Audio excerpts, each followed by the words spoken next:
Third day of ST4. Uh, Jyotirmoy now will begin the third lecture of his Entanglement entropy series. Thanks. Let me share.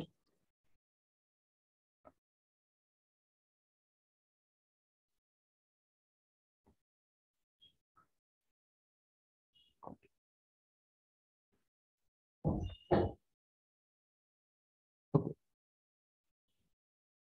Am I audible? Yes, you are. Okay. Yeah. In the last lecture, we have seen that Rene entropy can be expressed as a partition function in terms of the partition function on the replica geometry, and which we mapped onto a branch sphere. Therefore, we have to evaluate the partition function on the branch sphere.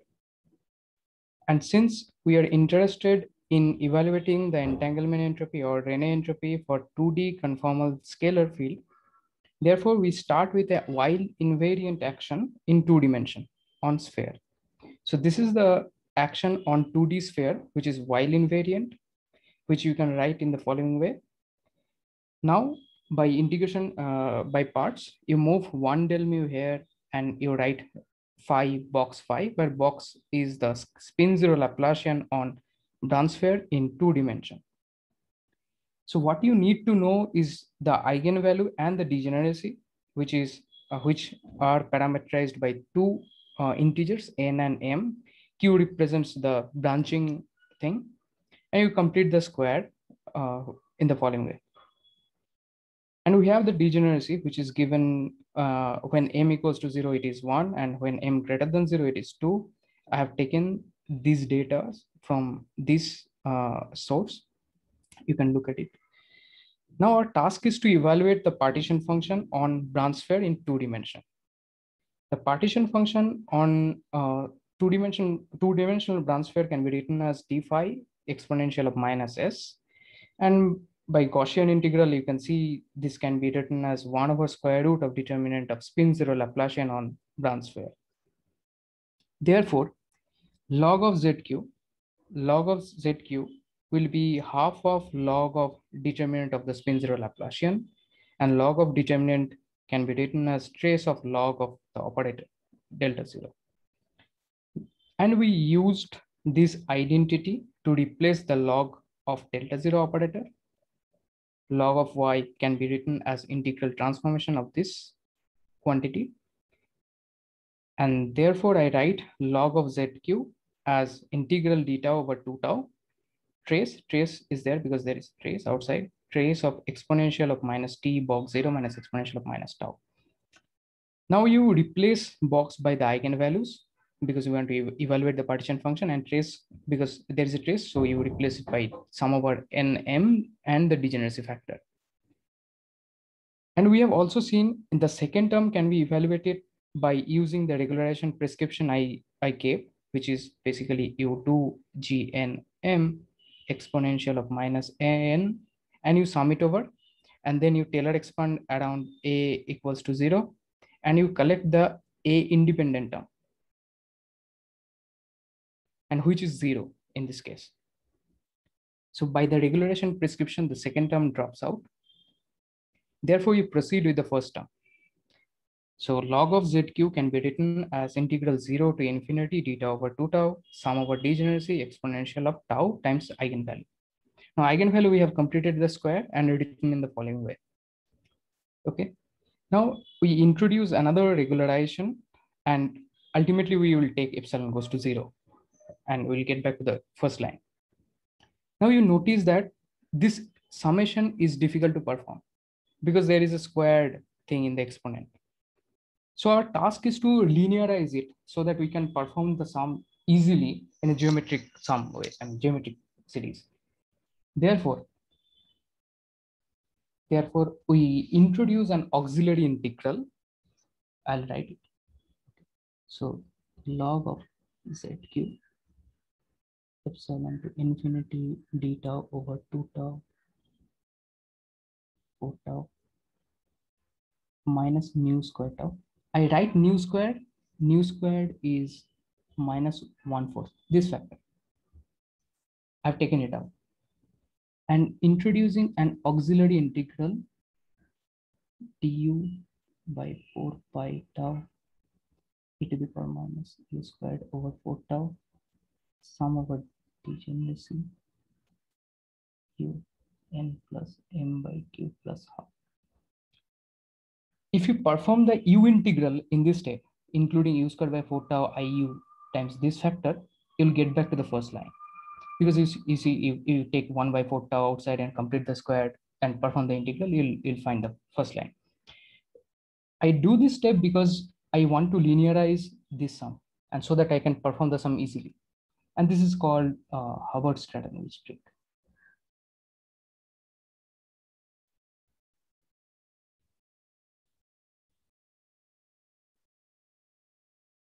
Okay. Now you can perform the sum easily, which I write sum over nm gnm u n plus m by q plus half, where gnm at m equals to 0 is 1 and m greater than 0 is 2. So you can do this sum, and I call it fq as a function of u, and the sum is given by 1 plus u over q over q iu. Okay. Therefore, I write the partition function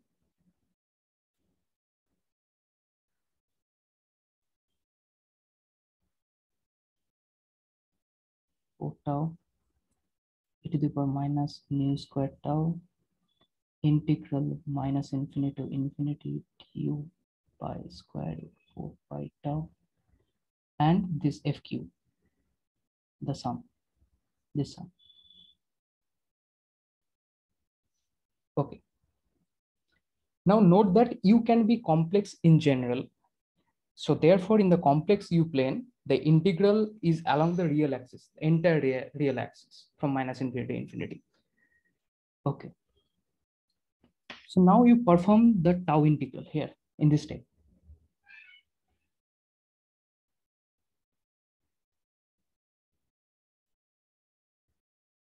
Integral. And log z q, r is the entire real line because I am writing the u integral first. After performing the tau integral, you get 7 squared exponential of minus nu times and fq u. Okay, and delta is a small number which is greater than 0. It is along the real axis, but I have lifted it up slightly above the real axis. Okay. Now we note that at this point the integral has a branch cut. At the branch point starts at equal to plus minus I epsilon.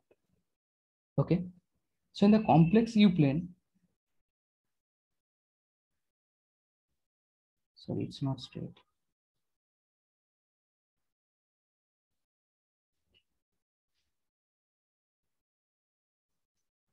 In the complex u plane, you have a r plus minus I epsilon and the branch cut starting from it. And the integration contour is along the real. This is the delta shift. This is the contour. Okay. Now you deform the contour.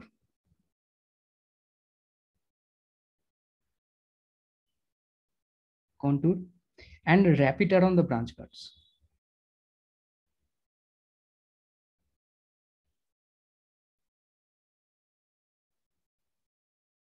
So therefore, how it goes, how it works, I'll explain.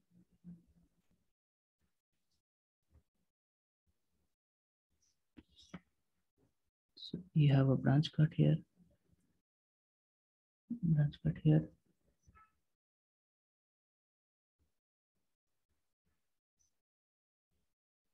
C prime. So the contour was at C, you deform it and wrap it around the branch cut, C prime. So how does it happen? So you have a like this thing. in the contour prescription, and you can show that this part and this semicircular part vanishes. And since the integral is completely analytic inside this contour, therefore you can write the I, which is the complete integral, C, this first line, plus let's say C1, then C2, then C3. So you can write C plus C1 plus C2 plus C3. And since it is completely analytic inside, I is 0, therefore and C1 and C3 vanishes on the semicircular arc. Therefore you can write C as minus C2, but C2 has this direction because it goes like this. So minus can be incorporated by inverting the direction of the contour. Okay, great. Now substitute u equals to it and then take limit epsilon goes to 0. Okay, we have introduced the epsilon as a regulator. Then finally you take epsilon goes to 0. So let me repeat all the steps again. So we had difficulty in summing over the degeneracies and the eigenvalue because it was squared. Then we introduced an auxiliary integral so that we can perform the sum easily by linearizing it. Now we perform the tau integral and kept the u integral. And u had a contour, which we finally write in the following way. After substituting u equals to it, which means basically you are rotating the u plane, right? U plane to t plane, you are rotating it. Finally, taking epsilon goes to 0 limit, log of partition function becomes 0 to infinity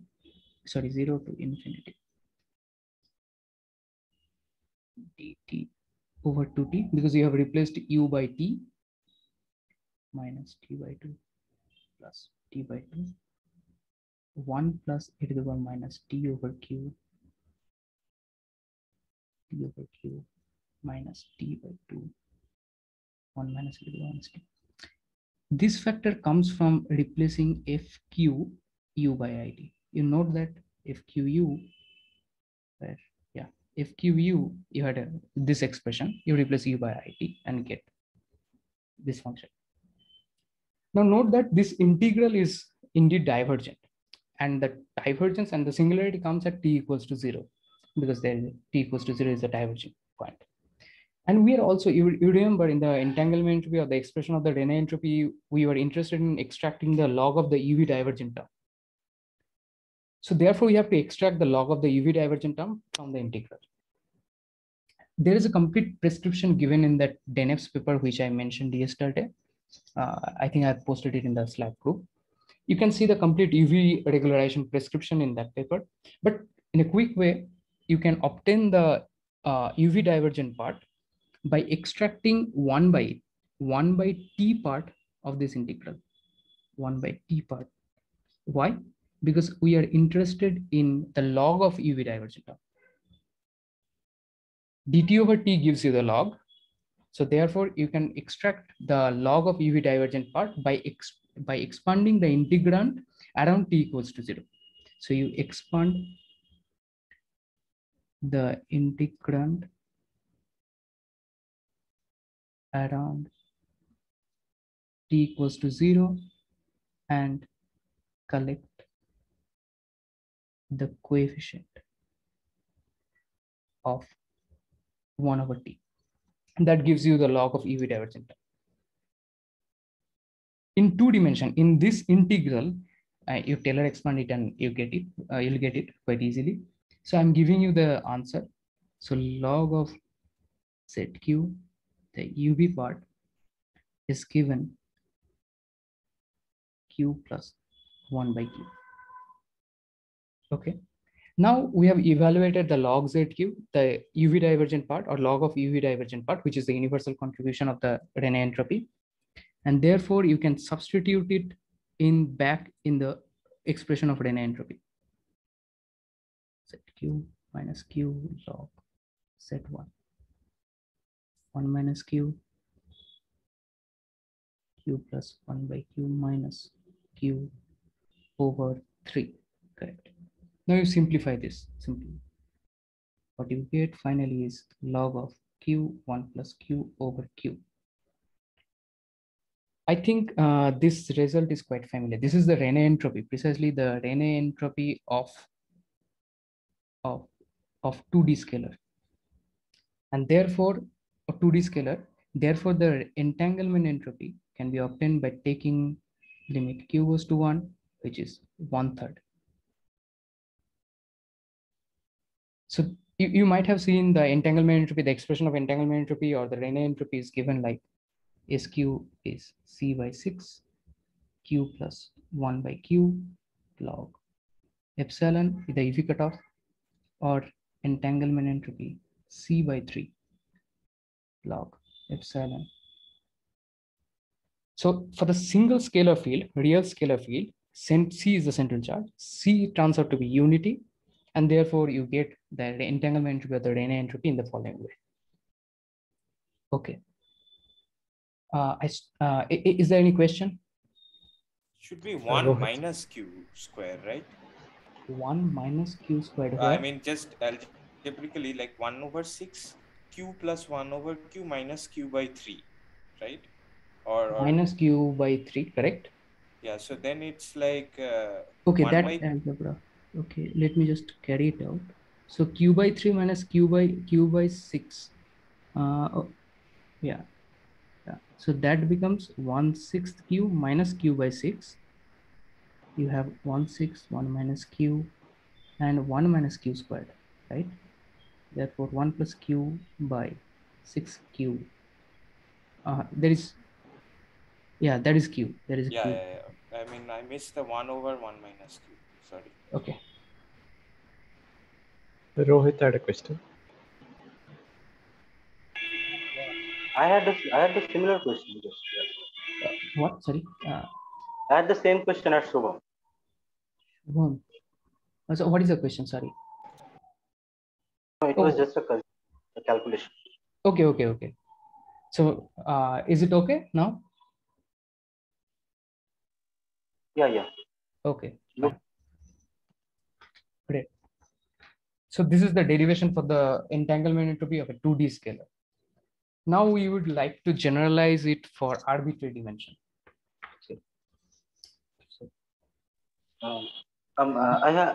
Could you just go back? Yeah, in the penultimate line. Line into the last. Is it? Yeah, of the previous slide. So SQ is 1. No, this slide and in the last slide. SQ is 1 by 6 q plus 1 by q, right? Mm-hmm. But in the last expression of the previous line, it is 1 plus q by q. So that goes as 1 plus q, 1 plus 1 by q, right? Not q plus 1 by q. Q plus 1 by q. Sorry, what has happened? In the last expression of SQ, like where you have he's saying that 1 over 6, 1 plus 1 over q. 1 plus 1 over q. Yeah. This is 6. Yeah. You can write it as 1 plus 1 over q. Yeah. In the second line, you have written 1 over 6 q plus 1 over q. Oh, sorry. Right. 1 over q. Correct. Thanks. Simple algebra, yeah. Akhil has a question. So this epsilon was the regulator we introduced just as an exponential, right? It's not a Dimreg or anything. It's not a, sorry? We don't, right now, I don't know what it's exactly regulating, right, the epsilon. So I'm just asking, how do you extract the finite part out of this? The finite part, I mean, the complete UV regularization prescription I have not given, but quick way of obtaining it, because you know dt over t gives you the log, right? And in the lower limit, you have a log 0. That is the source of the UV divergence. So you write it in terms of epsilon, and you collect the log epsilon term. I collect the log epsilon term, and how do I see the finite part is positive? Like this seems to be naively this is a negative divergent quantity, but I need to see a positive quantity which probably has the same coefficient, right? Yeah, I mean, C whatever it is, you just expand it. I mean, it doesn't depend. Also, it doesn't matter because ultimately what you have is log, you write log epsilon, or epsilon is like r over epsilon is a dimensionless here because I introduce, let me call it epsilon tilde. R by epsilon is, let's say, epsilon tilde. You either write it log of epsilon by r or r by epsilon, then you will get something log of minus epsilon tilde. Ultimately, what matters is the modulus of that, the number. So the epsilon is small, right? Epsilon is Or small, correct? so now this is a negative divergent quantity, our entropy. So like you're Yeah. saying if I Yeah, it is a negative. There could be a sign. I'm not sure. There could be a sign mistake here, but ultimately in 4-dimension, you will see you'll get a minus 1 over 90, which is minus 190 log epsilon. oh, I'm supposed to get negative entanglement entropy. I didn't appreciate that. No. Not I mean, the entanglement entropy has several parts. The universal contribution. The universal contribution should be positive. Is that right? And positive or negative depends on whether you write epsilon in the upstairs or the downstairs. You can write in terms of epsilon is r by epsilon. You can write it epsilon tilde. Epsilon is r by epsilon. You can write it as epsilon by r, or you can write it minus 1 by 90. Sorry, 1 by 90 log of r by epsilon. And people use it. You can find it in the literature invariably, minus or plus. Yeah, you can take the log into negative by making it 1 by r, but And I'm just asking, is the divergence positive or negative? That's all I'm asking. When you start, I guess if you write epsilon in the upstairs, it is a positive quantity. If you and what I mean, if you write if it you write downstairs also, it's positive, right? If it's what? Or like I mean, I didn't understand your comment at all. Sorry. So say again. Sorry. So log of epsilon by, if you introduce log of epsilon by r, you'll get a 1 over 90 plus. And if you introduce r by epsilon, you'll get a minus. And it doesn't matter. It doesn't mean that entire entanglement entropy is a negative. It is the UV divergent part. Right, but the UV divergent part, is it positive or negative is the question. Ultimately, this number matters because you map it with the central charge, this 1 over 90, which is a function of number of scalar, number of fermions, and number of gauge bosons. This number, the sign before it, you can just ignore because that sign can be absorbed inside it. Okay, thanks.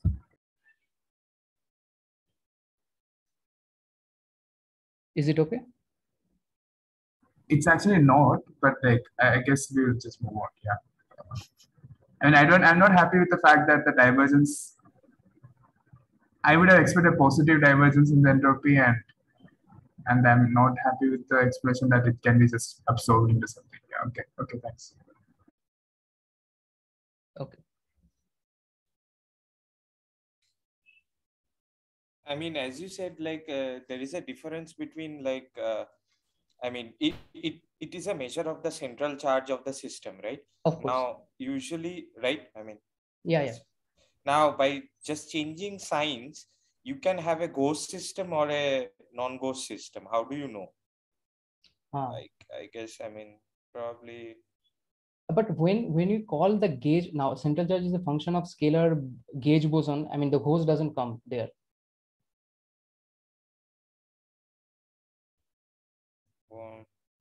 I mean, that C is a function of ABC coefficient, right? Sure. Yeah, that ABC for the free theory depends on the scalar, fermion, and the gauge boson. Does the ghost come there? I'm not sure. I mean, somebody will give you some complicated theory, not necessarily free theories. Yeah, then that will central charge will depend on the coupling constant. For example, in the I think Shubham is trying to say that you have to be careful about the signs. Yeah, if I understood. I mean, like when you're saying some degree of freedom, like measuring some degrees of freedom, we know that for unphysical systems, C can be negative, right? I mean, if I'm not wrong, like so. Yeah, I guess then it is for the interacting system. I am not sure whether it's true for the free theory. I don't know any for any free theory C is negative. I mean, you can have BC ghosts, right? I mean, yeah. So I mean, BC ghost system. I thought like, I mean, just yeah, PC Ghost system will be there for. Sorry to interrupt. PC Ghost will be there for free system as well. Like, yeah, there's a gauge invariance or redundancy in your system. Even for free theory, you will have. Yeah, like, I thought. I mean, yeah, if there's no even interaction, like, the ghost vertex yeah. there will not be any other fields. Okay, but I don't know that fact. But what I mean by the universal contribution is the plus 1/3, plus 1/3. Right. Okay. Okay. Yeah. I think like what I'm trying to say is that like Akhil's question is, I mean, can be physically can be posed as this, like if somebody gives you some this coefficient of log epsilon and doesn't tell you how you have like what is your regulator, like as you say, like you can define it as epsilon tilde and then invert it. You might be saying that, oh, this is an unphysical system or this is a physical system. There is.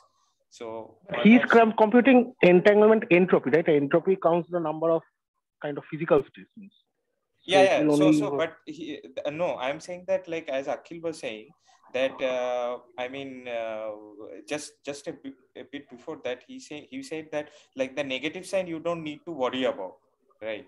Oh, okay. No, like, I mean, what I mean is that if one has to be consistent throughout. I mean, if you define epsilon tilde, like R by epsilon, you do it for all dimension and for all systems. You have to be consistent throughout and get what the number in and see what the number is in front of it. And I see. So like, you know, I mean, in your convention, you will first like try out some physical theory and like set your conventions. So, okay, correct. I am going to treat a minus of something as my. Correct. Okay. So you define epsilon tilde as R by epsilon and you continue throughout. Can I make a comment? Can I? Yeah. Okay, so I think the divergence should have been positive, and then we made a mistake somewhere. However, we regulate it. I mean, it doesn't mean to say that based on regulator the sign will change. No. I mean, may I make a comment here? May I make a comment here? Okay, go on. Yep. The minus sign regarding this the ratio, which is coming from, that's more like semantics minus, right? If log A by B, if you write it log B by A, then you will put a minus sign in front of it. Correct. Is it something like that? Yeah, that's what I said. I mean, you write log epsilon as R by epsilon because it is a dimensionless. Then if you put epsilon tilde is R by epsilon, one has to be consistent throughout. No. I mean, what explanation is that? Like you're saying, oh, they have a minus sign. I can redefine epsilon. Process is epsilon small or big. So I thought epsilon is some small number, and hence this is a negative divergent number. And yeah, if you're taking a logarithm, so that has a relationship with this, and this like simple logarithmic relationship, right? Log of ratios. So you can always put a minus in front of it, and then you can invert the ratio irrespective of what is the value of the individual numerator denominator, right? And that is how I understand log. Yeah, that's what I said also. I mean, but it somehow is not convincing. Semantics. It doesn't matter. You just have to be consistent throughout. That okay, I am taking the ratio R to be A by B. If that be the case, then I'll stick throughout. And wherever I have 1 by R, I will just put a minus in front of it and I'll get R. Yeah. In log, of course. I mean, I'm fine. Let's move on. But I'm just saying the minus sign is not a cosmetic issue, right? The question is the divergent quantity in the entanglement entropy positive divergent or negative divergent? And that's not a cosmetic issue that you can just redefine some epsilon as, or till now I was considering small epsilon, but now for the sake of minus sign I will consider large epsilon. I'm just saying, like, I think we missed the minus sign. That's okay. I was just confirming whether. Yeah. Okay. I think in this given context, the minus sign that you are asking for, that depends on the 90 thing, right? It associates with 1 by 90, that constant that it's taking, right? And that is the goal, to show that. Correct. Yeah. So. Okay. So that is. So we are talking about two different minus signs here. The present one is the cosmetic one, and if there is some theory because of which 1 by 19 might turn out to be minus 1 by 19. In that case, you will get a negative or positive divergence like Akhil is asking. Correct, correct. But what I'm saying is that if you fix your notation from the starting point, you have to be consistent throughout all the dimension and for all the theories, and check what comes in front of it. Yes. Okay, thank you. Okay, great. Now I generalize it to arbitrary dimension.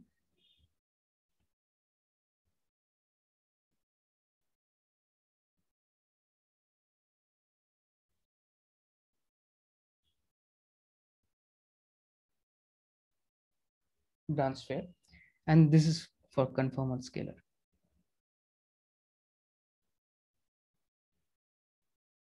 Okay, so we start with a while invariant action, which is root g phi tell me phi plus zeta r phi squared, and we justified why this comes because one has to make the tracelessness trace of the stress tensor to be 0, and it turns out that when you demand the tracelessness of the stress tensor, you get zeta to be d minus 2 by 4 into d minus 1, 4 times d minus 1. Great. So, and the curvature of the sphere is given d into d minus 1 for arbitrary dimension. Sorry, d minus 1. Okay. So now you can notice that even if the theory, if you start with m equals to 0 in the flat space, you get a curvature coupled term in terms of zeta r phi squared, which serves as mass term, the curvature coupled mass term in the action. Okay. Therefore, the partition function d phi exponential of minus s. Now s, you write it as after one integration by parts d dx root g phi minus box plus m squared phi m0 squared phi. So it's massive in the curvature coupled background. Therefore, you write. Brita has a question. Okay, yeah. Yeah. So here we are considering ADS space or Yeah, R you have taken? SD. R is positive. ADS has a negative curvature. Right. That's why I asked. Yeah. So what? Oh, it's sphere. Yeah. Yeah, sphere. Therefore, you have a positive curvature. Oh, okay. Sorry. Yeah. Okay. Great. So therefore, you write down the partition function as 1 over square root of determinant of spin zero Laplacian on S branch sphere with a mass. Is it okay? Okay. So therefore, you write log of partition function again by using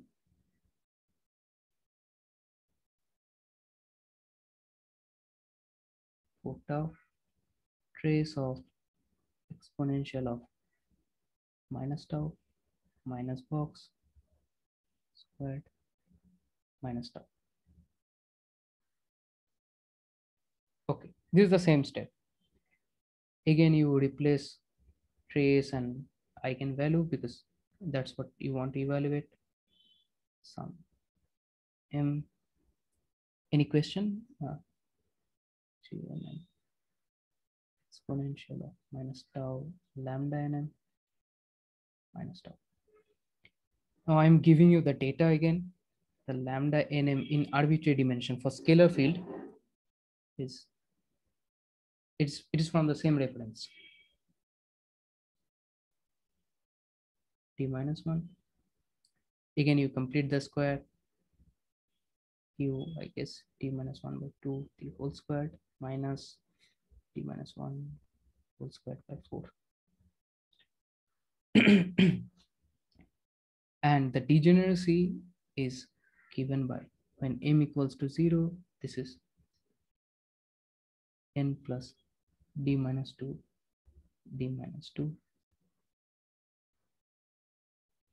0, It's twice of this.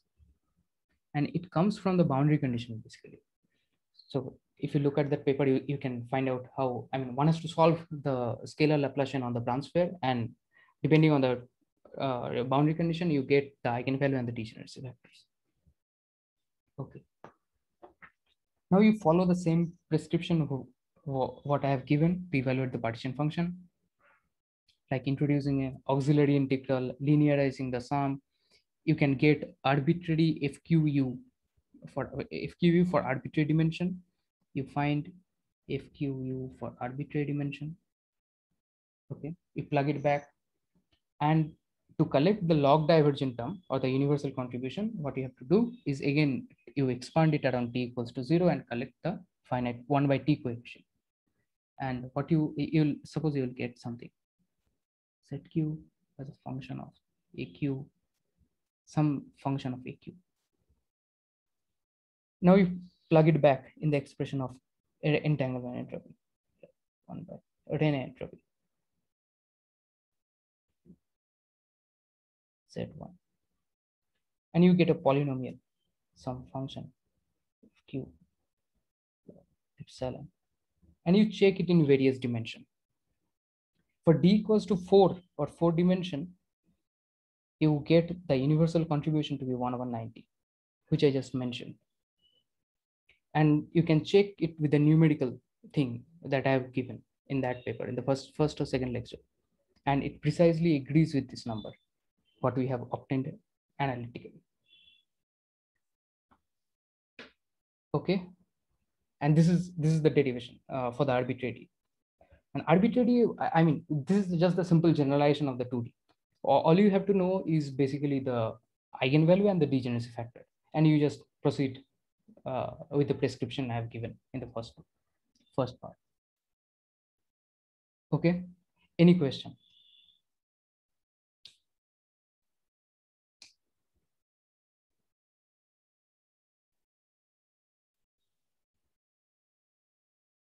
There is one question in the chat. Okay, go on. Is entanglement entropy a well-defined quantity for ghost system? Oh, I don't know. I mean, I haven't seen anything. I mean, any computation or any number so far. And as I have said, I mean, very few exact results are known. So you can try on that.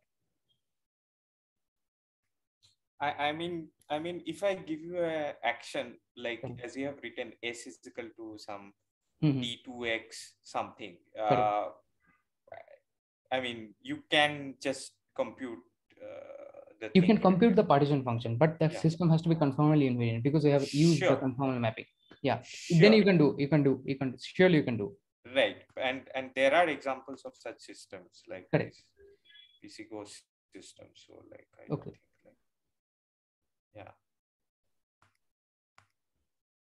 Any other question? I don't know. Like I mean, if there is some obvious like deep physics why something is wrong, like at the level of algebra, I don't see why one should not be able to do it, right? I mean, it should. Yeah. For example, in Chern-Simons theory, you can do it. The action is, I mean, one can perform the gauge fixing and obtain the partition function, which is well known for ADS 2 times S1 as well as on S3. Yeah.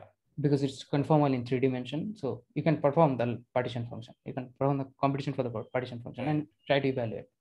Right. Okay. Any comments? Akhil has a comment in the chat. Great. Yeah. One should be able to carry through this replica calculation, right? Yeah, you can. But I didn't do it because I had to generalize it in arbitrary dimension. No. I mean, I was commenting for the question about doing it for the ghost, calculating and entanglement entropy of ghosts. Oh, okay. Yeah, you can try. I think it should. I'm not sure though. Like, yeah, I should not make comments. I mean, well, the action is well defined. I don't know if. Yeah. But this procedure gives you an upper hand because I mean the computation is quite simple.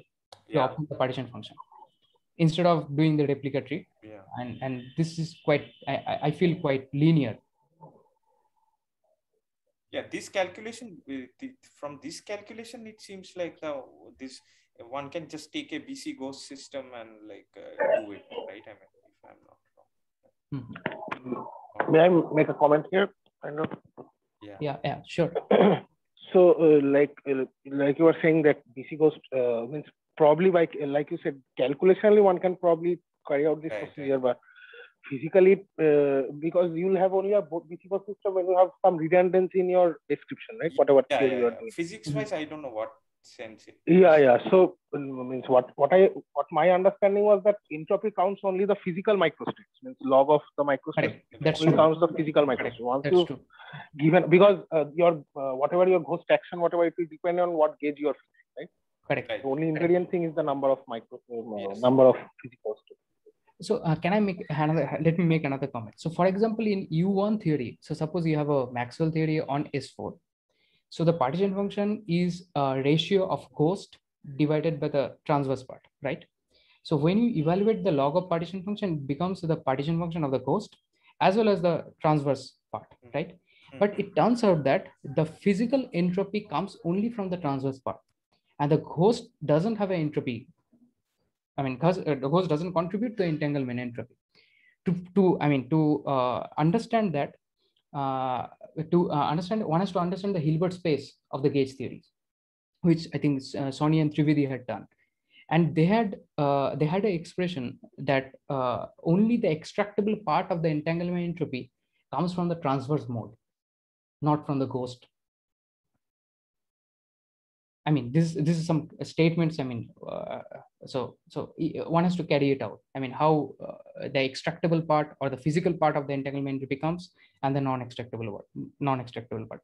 But these are some words. And what I know is that U1 theory in 4 dimension, the ghost doesn't contribute to the entanglement entropy, the physical part of the entanglement entropy or the extractable part of the entanglement entropy.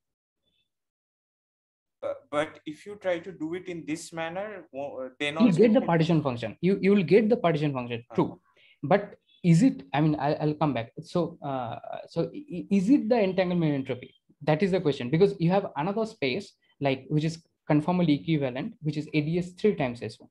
You have a flat space. You can map it on S4 as well as it on ADS 3 times S1, and it turns out that the ADS 3 times S1, the partition function on ADS 3 times S1 gives you the extractable part, and S4 misses out one part which is non-extractable. So therefore, I mean, finally, I mean, there are, I mean, still going on something in this direction. I mean, to understand what is the extractable, non-extractable part of the entanglement, what is the physical entanglement entropy. But from partition function wise, you can see what is SQ. But I mean, one can expect that log of ZQ should be same in both conformally equivalent spaces because we are dealing with conformal field theories. But it turns out for the higher spin theories, they are not. Only for the conformal scalar, the partition functions are exactly same, one-to-one map. There is one-to-one map between these two conformally equivalent spaces. But for higher spin theories as well as higher p-form theories, you will not get the same answer. And this is precisely because of the ghost. Jyotirmoy, could you also link some standard reference to this discussion in the Slack? Yeah, sure. This is very interesting. Thank you. Sure. I mean, there are, I mean, around 2013 to 2017, there was a confusion of what is the entanglement entropy. Because if you do the Maxwell field on sphere, it doesn't agree with the Maxwell field on ADS 3 times S1. So which one gives you the entanglement entropy? So there has to be some independent calculation there are some independent calculation which supports that hyperbolic cylinder indeed gives you the physical part of the entanglement. Okay, so these are some words and okay, anyway. So how much time do I have? 11:49. Great. Okay, so now so what I have said just now is based on the conformal mapping. So let me introduce the conformal mapping.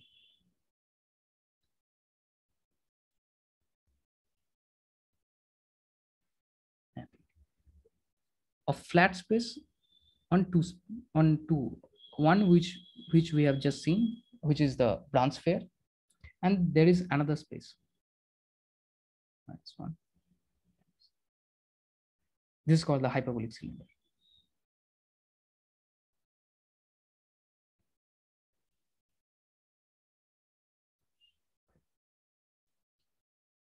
Now let me This space also has constant curvature. It is d minus 1. Yeah, it has a constant curvature, correct. Okay, but okay. With a negative, right? Because okay. Yeah, okay. areas. Yeah. So in flat space, let me give the configuration in the flat space. In the flat space, you have a sphere, and inside the sphere you have a one subsystem. Outside of the sphere you have another subsystem. Therefore, when I say the dA squared flat is while equivalent to, sorry, omega it is. This is a while factor. While equivalent to, let me call it omega 1 qt squared. This one.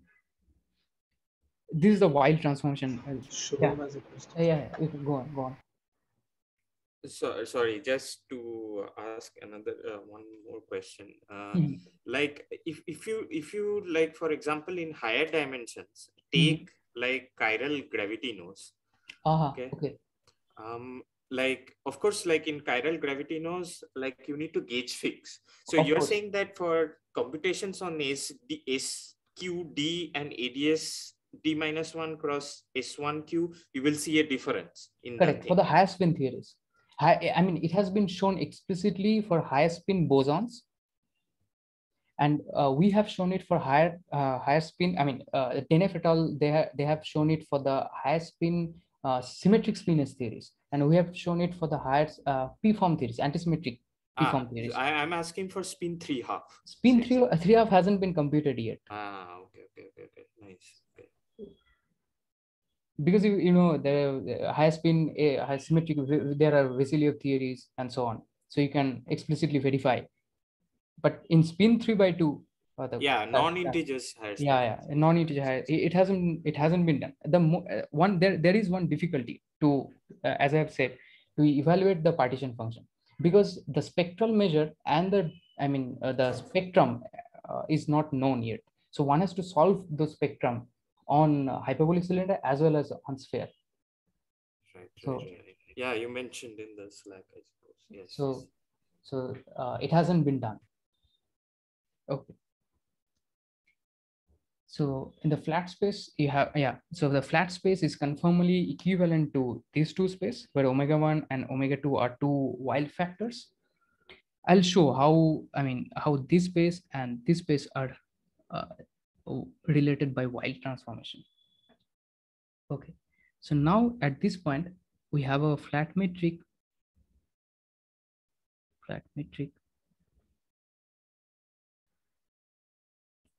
dr squared r squared d omega d minus 2 squared, and this is Euclidean time, and because r is the radial direction, and your sphere is located at r equals to capital R.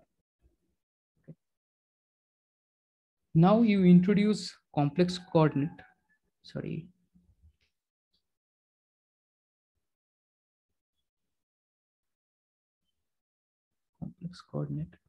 omega equals to r plus dt.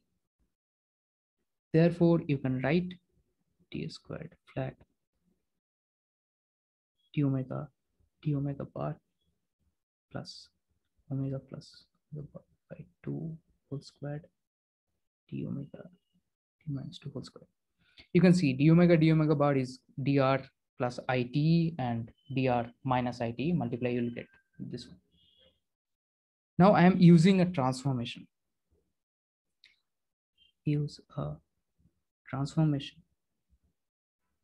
minus sigma equals to r minus omega by r plus omega, where sigma equals to u plus it. So what this transformation does is, you were in RTE plane. Now you are in u tau e plane. So this is a mapping from RTE plane to U tau E plane, and the sphere is there. I'm not considering this part. It is there always. Now what you do is next, you invert this relation. You invert this relation. Let me call it 1. Invert 1 and write omega in terms of sigma and substitute it back in the metric. You write omega in terms of sigma and substitute here. Therefore, ds squared flat can be written as r squared divided by 1 plus cos hyperbola sigma squared d sigma bar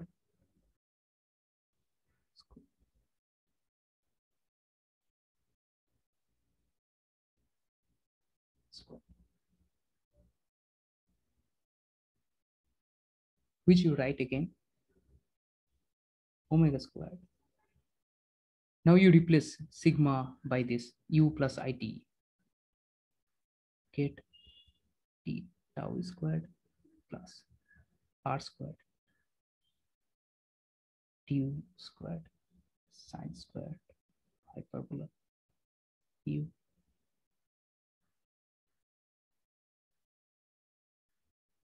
where omega hat is given by 1 plus cos hyperbola sigma inverse. Okay. This is the wild scaling.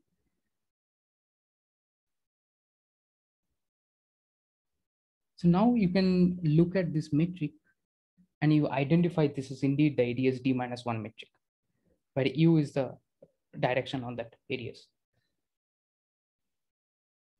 And note one more thing, that radius of the entangling surface, I mean, a small r equals to capital R was the radius of the sphere where the entangling surface is located, is now become the curvature of the ADS space, because that's what comes in front of the matrix.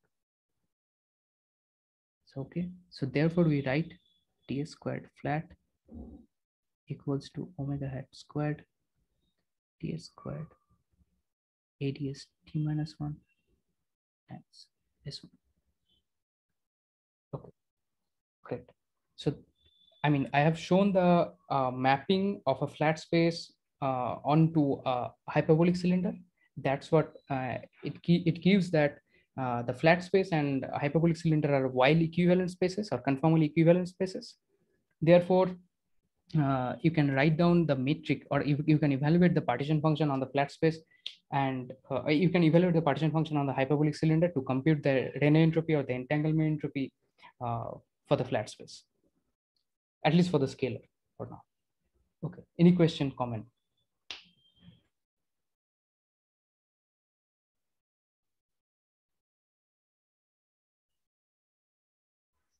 Is it okay?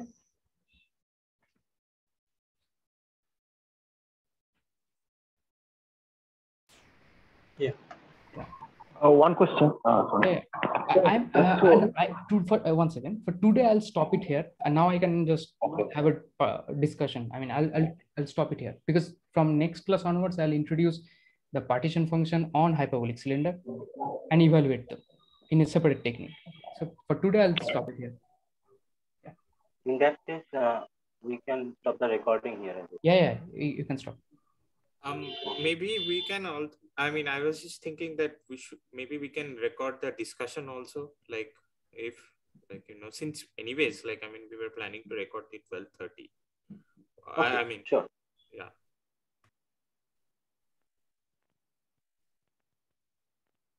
Yeah. Question.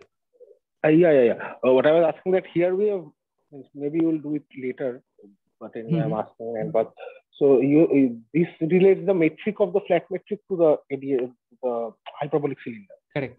But will, like, the spectrum or someone has to do extra work to show that the spectrum. Partition function, yeah, the partition function also maps.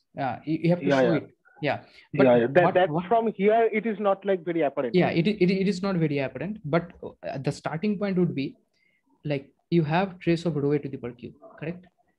Which is when you give this kind of wild transformation in the matrix form, you will have basically u inverse rho a u, which implements this transformation, right? And multiply q times. It is related to how the energy momentum transforms. Exactly. Since there is a trace outside, if you finally get trace of rho a to the power q, right, once one side is same as the other side, then that's how you justify that. I mean, yeah, that's how we justify that. That the partition functions will also. Correct. Okay.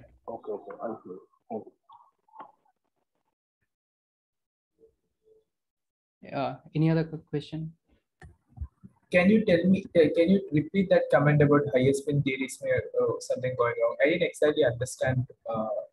Okay. So for scalar, what we are going to show, or what is known, is that partition function on transfer is exactly same as partition function on ADS D minus 1 times S1, because they are conformally equivalent spaces for scalar. For the higher spin theories,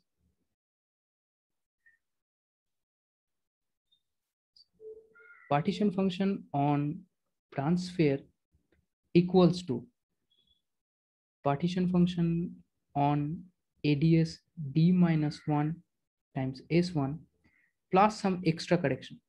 It is not, it's called edge modes.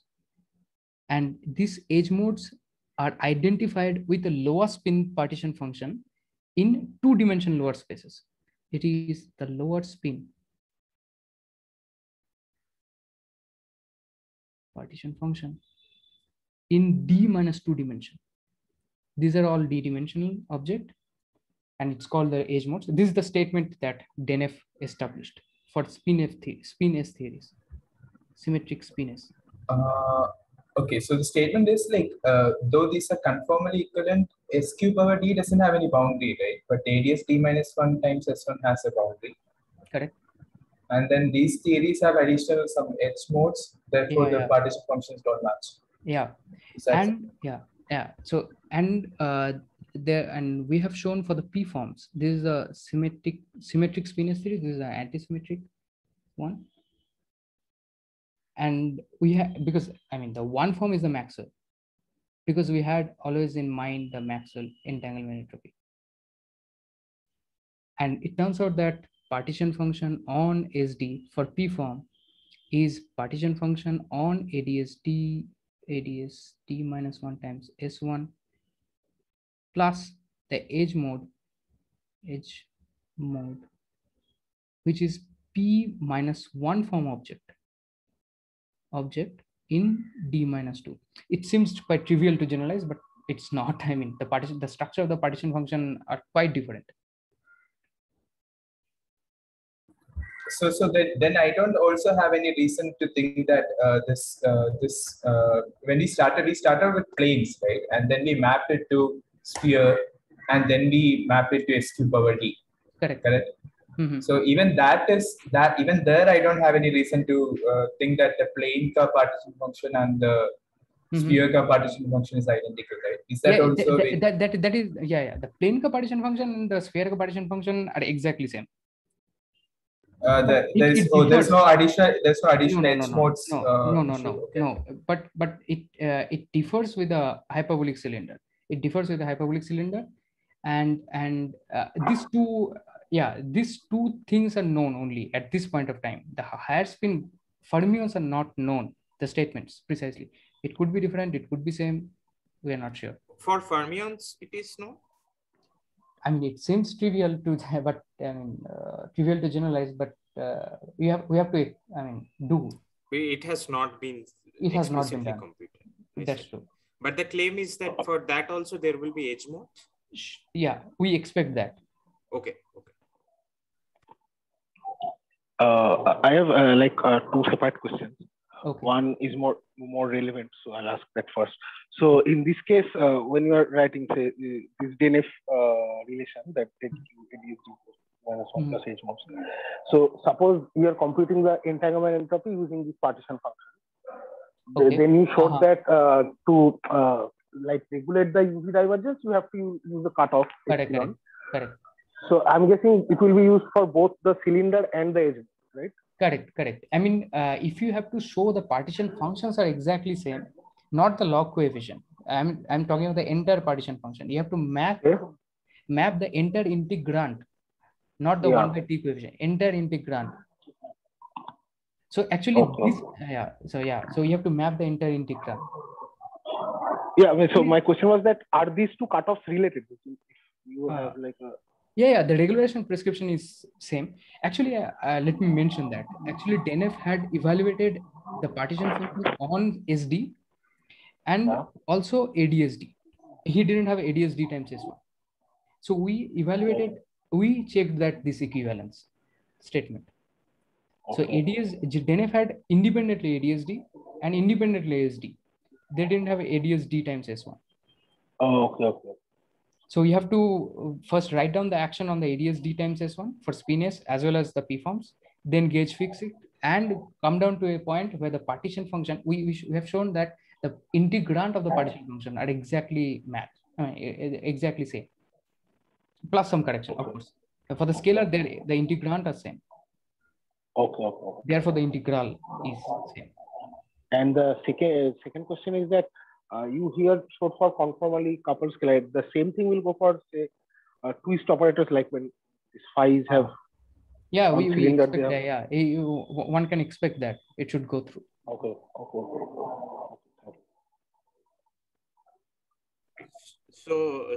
So for higher spin theories,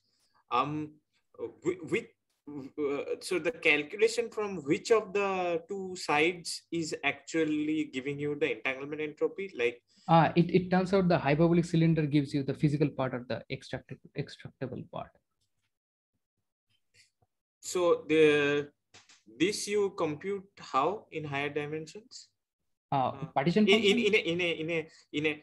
No, the extractable part of the entanglement entropy. An independent calculation has to be done, right? Yeah, so only one calculation is available and we are doing the generalization of that, which is the spin one.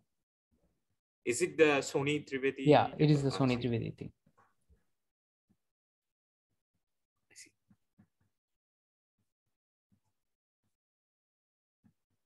And actually what happens is that, so if I tell you the number, you can guess it immediately. So what happens for the Maxwell case? The sphere side, you get a number 31/45. For the hyperbolic cylinder side,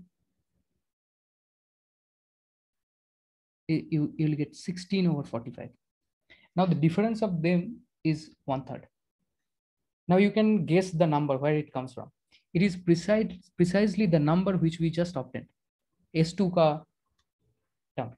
So you see the one form on sphere is one form on ADS 3 times S1 is plus zero form. Scalar is a zero form in 2-dimension lower object.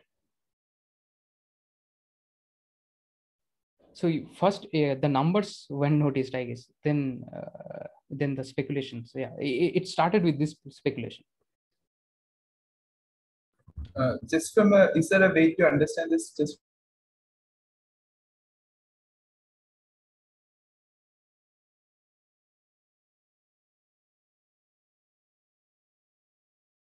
the ADSD times S1 to see what are the propagating degrees of freedom or the modes which contribute to the partition function. From the partition function, you can see it. From the action, it is hard. I already understand this gauge fix command. You can use so one example, of those standard gauges, right? Like you can, but when you write S on the sphere, the action on the sphere, but you have to obtain the partition function, right? I mean, what I'm matching is the partition function. So you have to look for the partition function. So from the partition function, you can see it. how, because is partition function on the sphere for Maxwell. So I'll tell you. For the Maxwell, you'll get a determinant of the spin 0 divided by determinant of spin 1 with some mass, curvature mass. This is for the sphere. But if you fix the gauge, after fixing the gauge, you will get determinant of spin 1 plus some mass. So it misses out the spin 0 part. From the partition function, you can find it out. From the action, it's hard.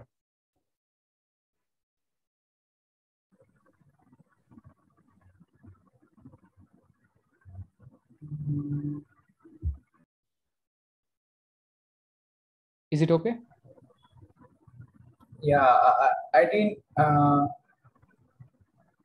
So you're saying the way we calculate the partition function s power d, this is the partition function, but for ADS 3 times S1 somehow, or ADS d minus 1 times S1 somehow, you don't get the ghost part. This comes from the ghost. And precise cancellation happens. That's how we get. And one has to perform the calculation. So the statement is you don't have ghosts in the ADS? Or? I mean, one cannot make such a naive comment. You have to do some calculation and see and how the ghost gets cancelled. So maybe I will rephrase my question. My question was in the sense like, do I see that once I conformally map the, is it clear at the level of action that if you conformally transform the s power d, Maxwell theory on s power d to ADS d minus 1 times S1, you have to add additional scalar degree of freedom on the boundary of ADS? No. From the action itself, you can't see because the actions are same. From like, in integral measures also, I mean, the sort of thing that you happen to see in, say, Fujikawa anomalies, like, not just you change the action, but like you have to change your measure of the correct action. That's true. Correct I mean, precisely this term comes from the change in measure. Correct. I mean, that comes in the gauge fixing procedure, right? And the Fujikawa method is indeed that part, yeah, which we learned, yeah. Change in measure, yeah, plays a role. Is there any, I mean, physical interpretation of why this calculation breaks up into these two parts? Like, I don't know. I haven't. I mean, it's very recent. I mean, see. It's some very sort recent. of, yeah. The spiness came in like October, November. Some sort of descent things sort of happening, like. Yeah, I mean, we are trying to just understand what happens and just make it linear.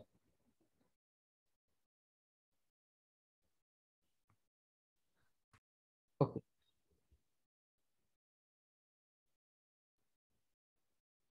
Can you stop it now? I mean, should I?